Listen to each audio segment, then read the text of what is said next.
ravie de vous revoir parce qu'on on se connaît, mais c'est un plaisir de vous accueillir sur ce live dans le cadre des 24 heures Outre-mer que l'on organise depuis hier soir et jusqu'à ce soir, 24 heures où on dort pas et où on parle des territoires ultramarins.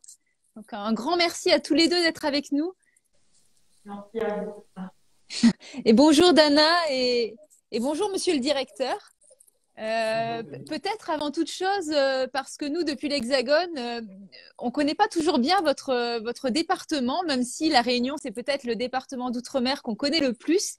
Est-ce que, avant de commencer à parler du sujet qui nous intéresse, à savoir la lutte contre les violences faites aux femmes à La Réunion, est-ce que je peux vous laisser me parler un peu de votre beau département avant toute chose, pour nous mettre un peu dans votre ambiance et partager avec nous votre quotidien?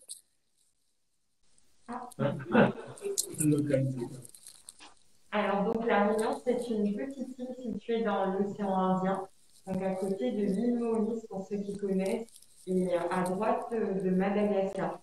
Donc, après, on est situé à un petit peu plus de 11 heures de vol de la métropole, donc à peu près 10 000 km de distance.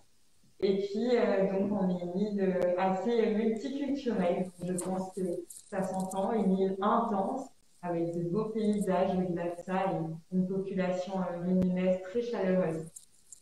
C'est quelque chose à rajouter. Oui, je confirme les propos de Dana, un territoire très attachant avec des gens chaleureux.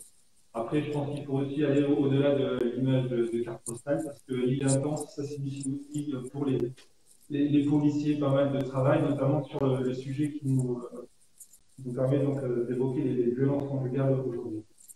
Et bien justement, peut-être pour commencer sur ce sujet, c'est un sujet qui vous a réunis, vous, Dana, Miss Réunion, vous, monsieur le directeur, le responsable de la police du département. Comment vous vous êtes réunis autour de ce sujet? Comment ça s'est passé, en fait, cette rencontre? Bon, c'est un peu particulier, effectivement, ça mérite un petit éclaircissement. L'idée que j'avais au départ, c'était vraiment de donner une résonance supplémentaire à la thématique, trouver des relais dans la population qui, au-delà des institutionnels, permettraient de porter certains messages. Et je ne sais plus quand est-ce que c'était, quand il y a eu l'élection de Miss Réunion, j'ai regardé la soirée et je me suis dit, tiens, pourquoi pas solliciter Miss Réunion, donc Dana Guérin, parce qu'elle est réunionnaise, que c'est une femme, et parce qu'ici, les Miss sont quand même très, très suivies. Et donc, c'était un peu l'idée de départ. Donc, Dana a été contactée par le service com donc de la police à Saint-Denis, et puis a donné son accord tout de suite. Mais je voulais aller plus loin, je ne voulais pas m'en tenir à cette démarche-là. C'était pas qu'un porte-parole dans la population au profit de la police. Et donc, on s'est rencontrés au commissariat de Malartic, ce commissariat de Saint-Denis, le chef-lieu du département. Et je voulais être certain que c'était une démarche qui soit vraiment authentique et sincère de sa part. Et franchement, j'ai été très, très touché par son enthousiasme et par son envie de porter ce message-là. Et ça, c'est pas démenti depuis. D'autant plus qu'au-delà des violences conjugales, il y a aussi la question de l'émancipation des femmes. Et voilà, c'était le point de départ, c'était celui-là. Alors peut-être je vais vous demander juste de vous rapprocher peut-être un peu du micro, parce qu'il y a des gens dans le fil qui nous disent qu'ils vous entendent moyennement, mais ça doit être à cause des masques et du Covid, je pense. Si vous pouvez parler un tout petit peu plus fort, et peut-être Dana nous expliquer, mais je pense que comme moi, on est très nombreux à vous avoir suivi, et on sait un petit peu pourquoi ce sujet vous tient à cœur, parce que vous l'avez déjà exprimé publiquement à de nombreuses reprises, mais peut-être vous pouvez nous dire pourquoi vous avez choisi cette thématique de l'émancipation des femmes et de la lutte contre les violences conjugales comme thématique de votre élection. Alors, tout à fait. Donc, c'est vrai que quand on est Miss, on nous demande souvent de défendre une cause et de porter un message. Et moi, tout naturellement, je me suis tournée vers l'émancipation des femmes et par la suite, le sujet qui décline, donc les violences conjugales. Puisque déjà, je pense que c'est une thématique qui nous concerne beaucoup à La Réunion. qu'on le sait, souvent, en fait, ce qui se passe dans les populations, je pense que c'est lié aux mentalités et comment on évolue. Donc, c'est vrai qu'à La Réunion, les violences conjugales, c'est un fléau. Il ne faut pas se le cacher. Et je pense que c'est aussi beaucoup lié aux stéréotypes qu'on a par rapport à l'image de la femme, par rapport aussi aux mentalités qu'il y a. Et c'est vrai que quand on est personnalité publique, on a la chance de pouvoir porter un message à une plus grande audience. Donc là, en l'occurrence, je le fais avec Monsieur Fraisse. Et puis, on est constamment sollicité pour des interviews. Donc, c'est toujours bien aussi de mettre un petit peu la puce à l'oreille, que ça soit à des professionnels, mais aussi aux personnes que l'on rencontre dans le grand public. Donc, moi, pour ma part, je suis suivie, je pense, par beaucoup de petites filles, beaucoup d'adolescents, de jeunes garçons également. Et après, tous les Réunionnais et des personnes d'autres tranches d'âge, mais principalement par les jeunes filles et les jeunes garçons. Donc, je pense que c'est important de temps en temps et le plus souvent qu'on puisse de transmettre ce message et de mettre un petit peu la puce à l'oreille pour que les choses changent et évoluent, puisque ça ne change pas d'un claquement de doigts. Il faut des rappels, il faut sensibiliser la population. Donc, je sais que une seule personne ne peut pas changer le monde, mais si on se réunit tous, donc en l'occurrence moi, également avec la police nationale, avec les associations, avec vous, donc je pense qu'on peut déjà nous amener vers une démarche plutôt positive et voilà, faire un pas de plus au quotidien sur le sujet. Alors justement, le sujet de la lutte contre les violences faites aux femmes, est-ce que c'est votre quotidien au sein du commissariat? Comment ça se passe? Combien de policiers travaillent sur toutes ces questions au quotidien, la prise de plainte, les interventions? Est-ce que vous pouvez nous en dire un petit peu plus et pourquoi c'est aussi important dans le travail quotidien des policiers? Peut-être quelques chiffres. Les violences conjugales à La Réunion, il y a 5 ans, en 2017, et à comparer avec celle que l'on enregistre aujourd'hui, on est sur plus 50%. Donc ça a vraiment augmenté. Comment vous devez constater, c'est vraiment très important. C'est également des statistiques qui sont largement au-dessus de la norme par rapport à des référentiels sur d'autres territoires, qui traduisent une vraie problématique. Donc, ce n'est pas une priorité pour nous, c'est vraiment la priorité de lutte contre la délinquance sur le territoire réunionnais.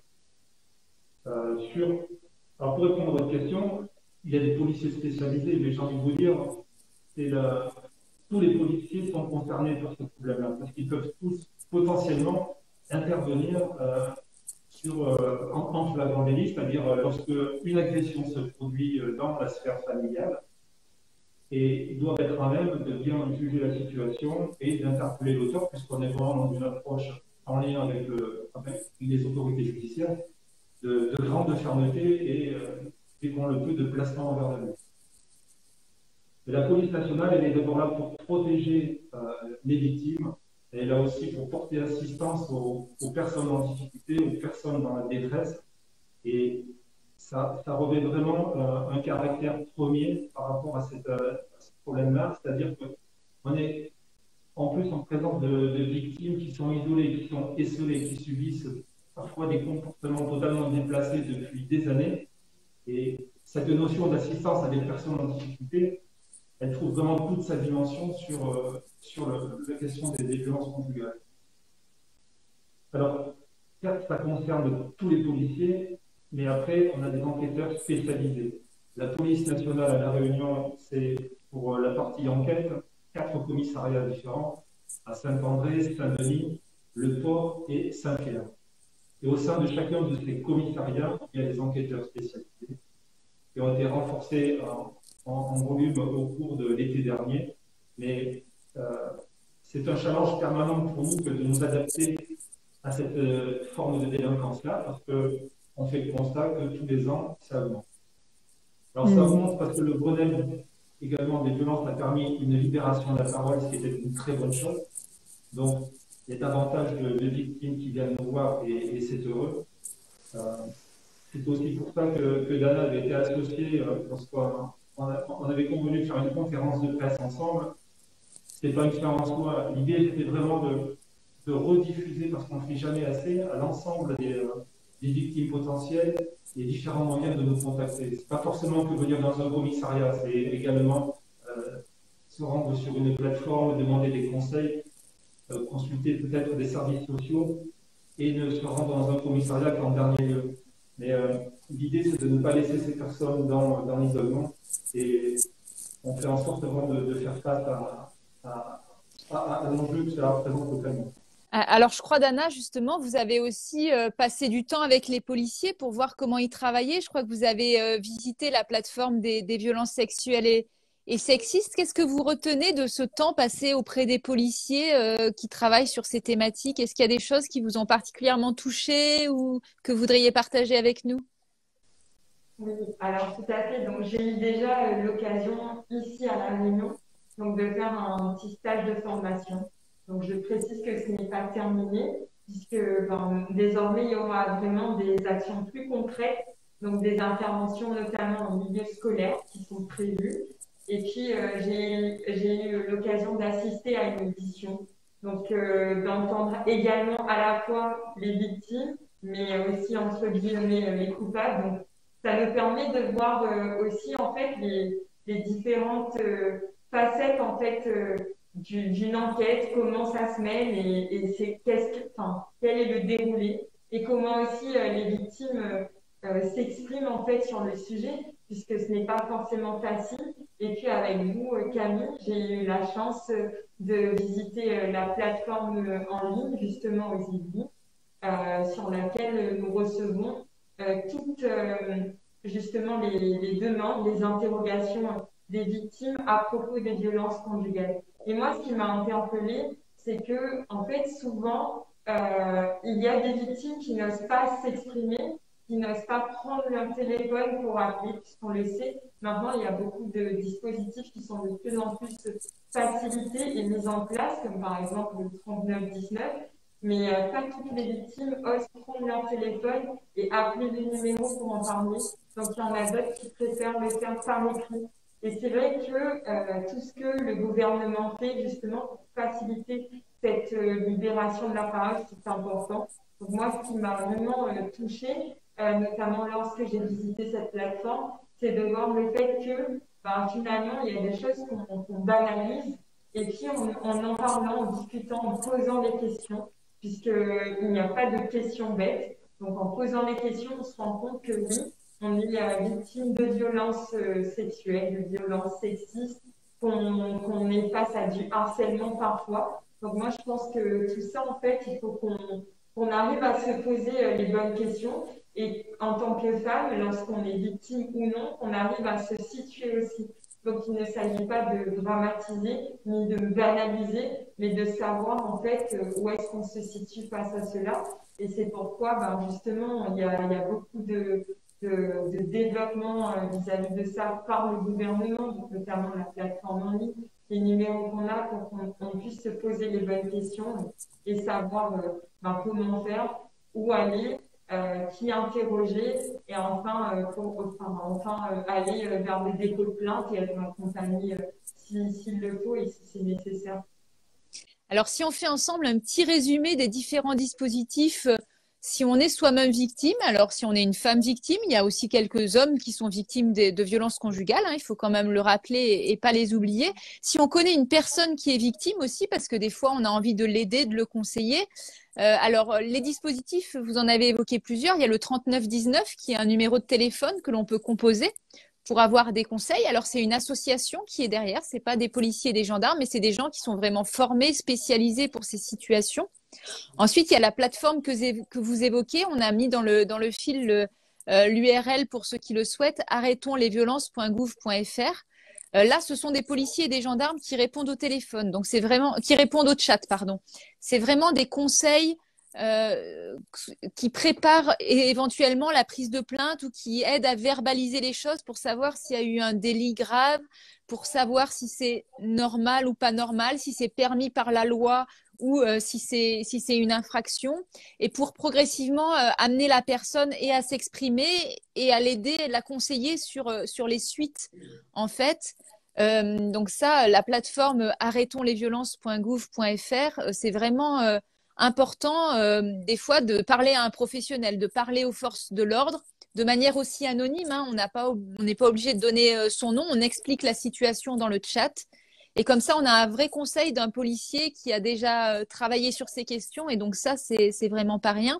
Et puis le dernier sur lequel peut-être, monsieur le directeur, je vais vous interroger, c'est après, si sur la plateforme, par exemple, on nous conseille d'aller au commissariat déposer plainte, comment ça va se passer? Parce qu'il y a des fois encore des gens qui ont un petit peu peur de franchir les portes d'un commissariat. Comment ça se passe? Est-ce qu'on peut y aller 24 heures sur 24? Est-ce qu'il faut prendre rendez-vous? Comment ça se passe dans les commissariats à La Réunion que vous dirigez?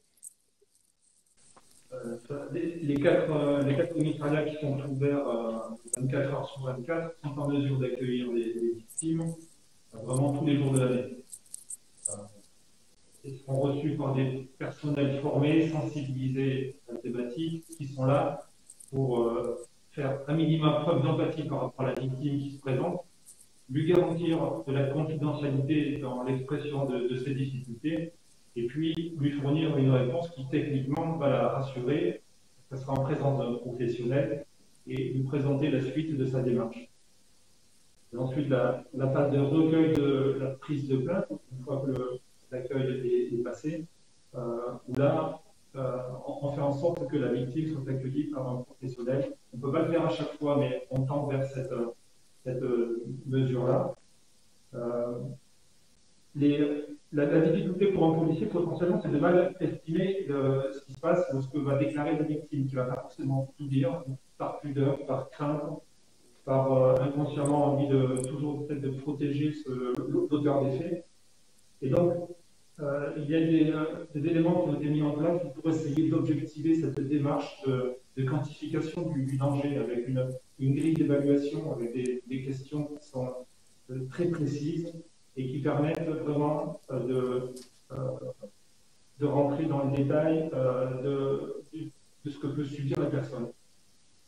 Ensuite, l'enquêteur, lorsqu'il reçoit la plainte, doit également respecter la trame d'un procès verbal avec pas moins de 73 questions. C'est considérable parce que ces questions-là touchent évidemment à la démarche première, la dénonciation des violences, mais ça aborde le volet psychologique, la question du consentement dans la relation intime, la question de la dépendance économique.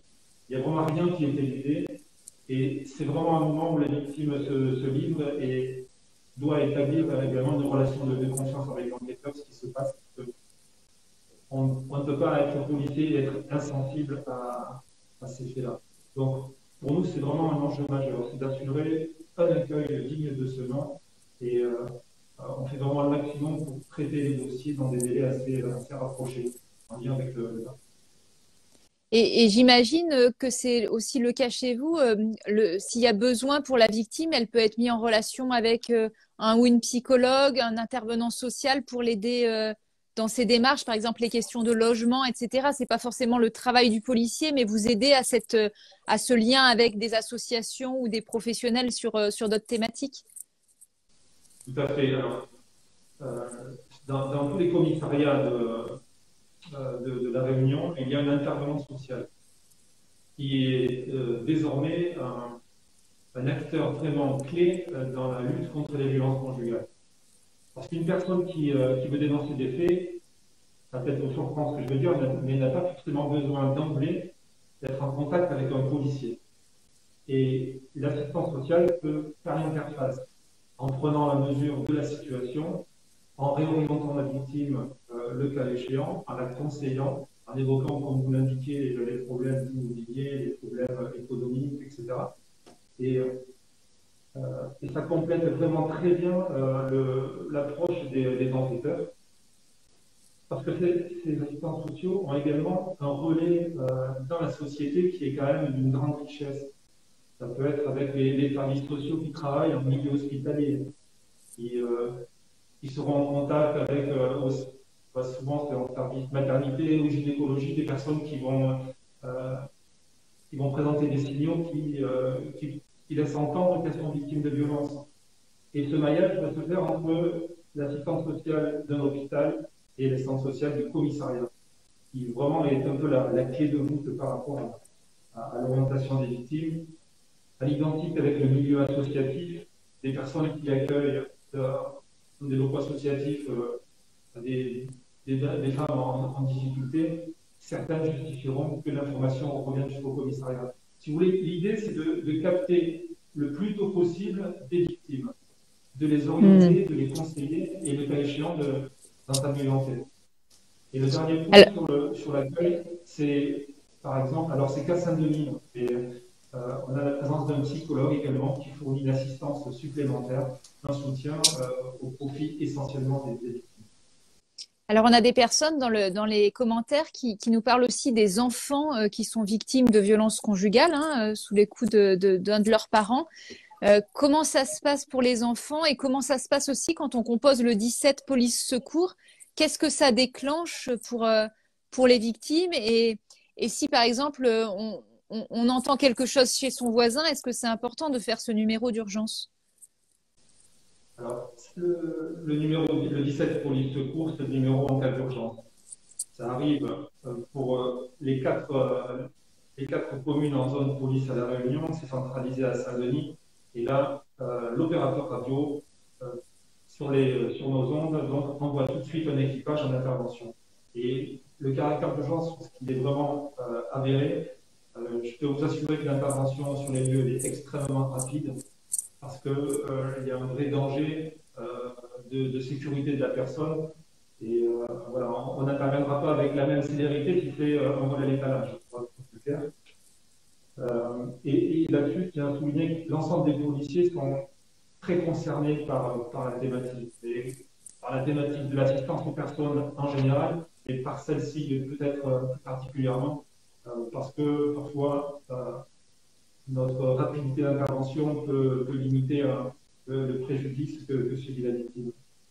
Alors, c'est important ce que vous dites parce que les enfants sont également victimes de violences conjugales. Ils sont victimes parce que souvent elles sont produites sous leurs yeux, d'ailleurs de circonstances aggravantes. Et ces mêmes enfants peuvent être victimes de violences. C'est pour ça que je ne veux pas non plus réduire le propos aux violences conjugales. Là, on peut l'élargir aux violences intrafamiliales. Et je pense qu'on n'est pas forcément à l'abri de pas mal de surprises par rapport à ça. C'est-à-dire que les agressions à caractère sexuel, voire les viols sur mineurs, sont vraiment en forte hausse également. Et là, je ne suis pas en mesure aujourd'hui de vous dire qu'on peut faire une photographie précise de ce qui se passe dans les foyers. Certainement pas. Et c'est une tendance émergente qui a forcément un caractère inquiétant parce que les victimes sont parfois très jeunes, comme les auteurs aussi peuvent être très jeunes. Les violences intrafamiliales, ça ne veut pas dire que c'est forcément monsieur qui tape les enfants. Ça peut être aussi le cousin qui va violer la cousine et ça arrive assez régulièrement. C'est assez sordide, voilà, il y a des modes opératoires qui sont violents, mais ça correspond à une réalité sociale et on est là pour essayer de la réduire. Et tout ce que vous faites ensemble, Dana, Miss Réunion et avec la police, c'est de participer à cette libération de la parole, mais aussi à la prise de conscience collective que ces choses existent et qu'il faut en parler en fait dès le plus jeune âge aussi pour que les enfants, les adolescents soient conscients de leurs droits et des risques. Vous nous avez dit tout à l'heure que vous alliez peut-être, si j'ai bien compris, faire des actions aussi dans les écoles, Dana, j'ai bien compris, avec la police donc? Tout à fait. Alors, effectivement, je pense que c'est important puisque de toute manière, l'éducation, ça forge ce que l'on devient et ça forge aussi notre caractère. Donc, bien évidemment, dans les familles réunionnaises, on le sait, il y a un aspect assez patriarcal en fait.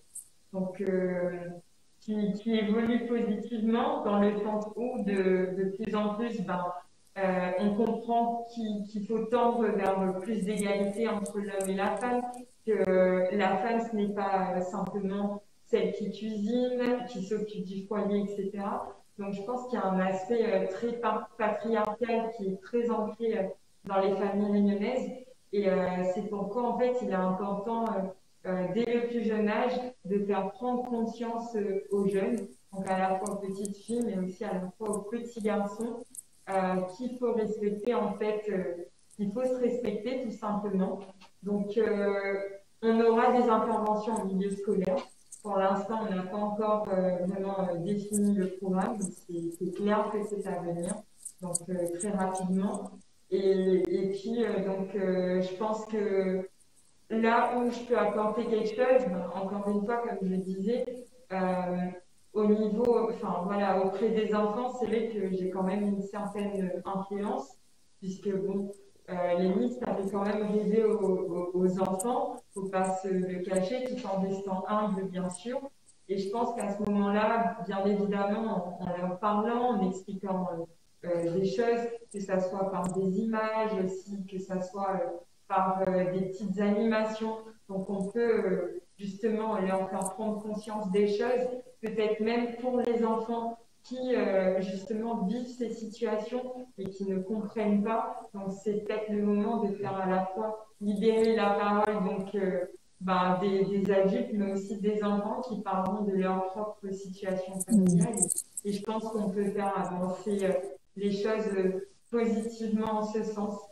Bien sûr. Alors, il y a une personne en commentaire qui me dit qu'il arrive même parfois que ce soit les enfants qui fassent le 17 pour prévenir les forces de l'ordre quand leur maman est violentée. Donc, c'est vrai que ce travail auprès des enfants, des adolescents, il est important pour eux dans leurs situations qui parfois peuvent être complexes. Et puis, il est important pour la société en général. En tout cas, merci beaucoup à tous les deux d'être engagés sur ces questions. Merci aussi à tous les policiers de La Réunion voilà, de protéger nos concitoyens de ce beau département. Et merci à vous, Dana, d'être aux côtés de la police de La Réunion sur cette thématique qui est vraiment importante pour le ministère de l'Intérieur. Merci beaucoup. Merci encore d'avoir pris le temps pour cet entretien. Et puis, je vous souhaite vraiment une belle fin de journée. Nous, on va continuer nos 24 heures outre-mer avec d'autres départements. On était à Mayotte juste avant et on changera de territoire d'ici quelques minutes. En tout cas, merci beaucoup encore une fois d'avoir pris du temps et par votre intermédiaire, je salue tous nos amis réunionnais et en particulier les agents du service de l'État qui travaillent dans votre beau département. Camille, est-ce que je peux juste terminer en 2 minutes? Bien sûr. Je voulais revenir sur ce que disait Dana. Ce qui est important, et le mot d'ordre, à mon avis, c'est le suivant. Les violences conjugales ne sont pas une fatalité. C'est essentiel. Pour moi, c'est une conviction profonde. Et je pense qu'on a tous la responsabilité d'essayer d'appuyer sur l'évolution de la société réunionnaise. Et c'est pareil sur d'autres territoires. Et l'aspect éducatif, l'aspect préventif, il est fondamental. Il faut préparer la société de demain. Alors, c'est vrai qu'on intervient, et je remercie encore Dana de se montrer disponible en milieu scolaire. C'est très bien, mais ce n'est pas suffisant. En fait. C'est pas suffisant, et je pense qu'au niveau ou du milieu associatif ou de l'éducation nationale, il faut porter un discours. Il faut sensibiliser les adolescents, les préadolescents sur les notions de reproduction de schémas familiaux. On va expliquer que ce qu'ils ont vu des comportements au niveau de leurs parents, de leurs grands-parents, c'est pas forcément qu'ils vont le reproduire à leur niveau. C'est aussi sensibiliser sur ce que l'on doit accepter ou non en termes de comportement, de mots dans le cadre des premières relations amoureuses. Et l'enjeu, il est là. Alors, certes, on lutte contre la récidive pour ceux qui ont déjà fauté, et Dieu sait si c'est complexe, parce que les comportements parfois se réitèrent dans le temps. Mais l'enjeu d'aujourd'hui pour préparer demain, c'est vraiment ce volet éducatif. On n'ira jamais trop loin sur cette voie-là. Voilà ce que je voulais dire. Pardon. Eh ben, c'était important de le dire et merci vraiment d'avoir conclu par ce point. Et j'espère que les autres services de l'État vous y aident, que ce soit la préfecture, le rectorat, l'éducation nationale. Voilà, j'espère vraiment que effectivement tous les services de l'État prennent vraiment à bras le corps cette thématique. En tout cas, une fois de plus, encore bravo pour ce beau partenariat que vous réalisez ensemble. Merci pour tout ce que vous faites, les policiers de La Réunion et vous, Dana, sur cette thématique de la lutte contre les violences faites aux femmes et les violences intrafamiliales. Et je vous souhaite vraiment une belle fin de journée et à bientôt en tout cas. Si vous passez par Paris, on sera très heureux de vous croiser voilà, à l'hôtel Beauvau. Merci, Merci Camille. Au beaucoup. revoir. À À bientôt. bientôt, belle fin de journée à vous.